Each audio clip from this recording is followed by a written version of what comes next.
Ավելացնեն նաև, որ մինչ պատերազմ մեր ուշադրության կենտրոնում է եղել նաև բանակի արդիականացման թեման։ Ոչ այն պատճառով,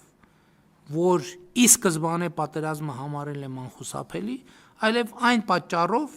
պատճառով, որ բանակի մարտունակության բարձրացումը կարող էր էականորեն բարելավել Հայաստանի բանակցային դիրքերը։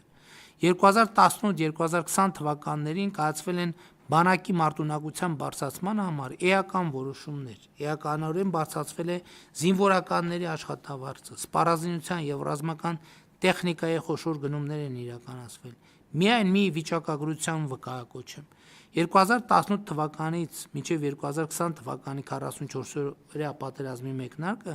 այսինքն 2 տարի 4 ամսում, Հայաստանի կառավարությունը սպառազինության և ռազմական տեխնիկայի ձեռքբերման համար ծախսել է շուրջ 608 միլիարդ դրամ։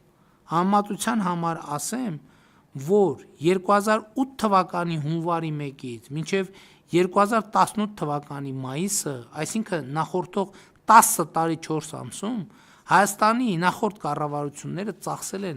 այդ նպատակի համար 354 միլիարդ դրամ, այսինքն մենք 2 տարում իրականացրել ենք 10 տարվա ձեռքբերումների գրեթե կրկնակի